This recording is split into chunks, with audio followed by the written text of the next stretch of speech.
કેશોદના અજાબ ગામે પોરબંદર સીટના લોકસભાના ઉમેદવાર મનસુખભાઈ માંડવિયા પધારતા અજાબના ગ્રામજનો દ્વારા ભવ્ય સ્વાગત કરવામાં આવ્યું હતું।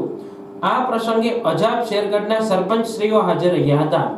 સ્વાગત માટે રંગોળી પૂરીને સુશોભન કરવામાં આવ્યું હતું। બહેનોએ આ પ્રસંગને ઉત્સવ મનાવીને ડીજેના તાલે રાસ ગરબાની રમઝટ બોલાવી હતી।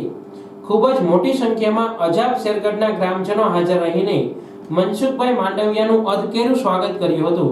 આજ રોજ અમારા અજાબ ગામના આંગણે ડૉક્ટર મનસુખભાઈ માંડવિયા પોરબંદર લોકસભાના ઉમેદવાર શ્રી અમારા ગામની આજે પ્રવાસ ખાતે મુલાકાત લીધી અને અમારા ગામે અને શેરગઢ સાથે મળીને મનસુખભાઈ માંડવિયાને અમારા ગામના ખૂબ મોટી સંખ્યામાં શેરગઢ અને અજાબ ગામના લોકો તેમની સભામાં ઉપસ્થિત રહ્યા અને મનસુખભાઈ માંડવિયાનું અભિવાદન કર્યું।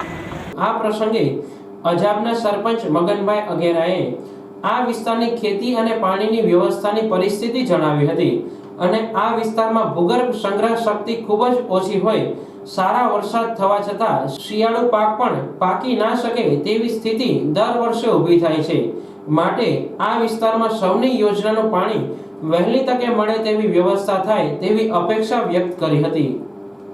બીજી એક વાત એ કરવાની છે કે અજાબ ને શેરગઢ સૌરાષ્ટ્રની નહીં ગુજરાતની અંદર ખેતીની અંદર સૌથી આગળ સાહસિક મહેનતુ પણ મોટી કમનસીબી જો અજાબ શેરગઢની હોય ને તો પાણીની કાયમી તંગી છે। મનસુખભાઈ અમારી તુવેર પણ કોઈથી પાકે નહીં એટલું અમારી પાસે પાણીની વ્યવસ્થા હોય। અમારા તળની સંગ્રહ શક્તિ પણ ઓછી છે। અમારે કોઈ નદી કે તળાવ મોટા નથી।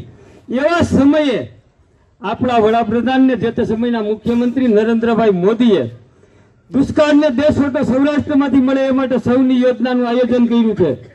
એ 5 ફૂટની હોનહાર પાઇપલાઇન ભગીરથ કામગીરી આજે અજાબ ને બાજરેથી નીકળી છે। એટલે મનસુખભાઈને હું આ સાથે અજાબ અને શેરગઢના ગ્રામજનો ખેડૂતો અને માતા બહેનો વતી વિનંતી કરું છું કે આપ 100% ચૂંટાવાના છો, 100% કેન્દ્રના મિનિસ્ટર બનવાના છો। આ સાથે અમારી એક પણ વિનંતી છે કે જો આ સૌની યોજનાનું પાણી અજાબ અને શેરગઢની જનતાને ખેડૂતોને સીમને ગામને મળતું થાય વહેલામાં વહેલી તકે તો અમારી પણ સમૃદ્ધિમાં વધારો થાય અને આજીવન તમારા આશીર્વાદ તમને મળતા રહીએ અને અમારા આશીર્વાદ તમને પણ આજીવન મળતા રહીએ એવી ઈશ્વર પાસે પ્રાર્થના કરી આજ સૌ હાજર રહ્યા સૌનો આભાર માની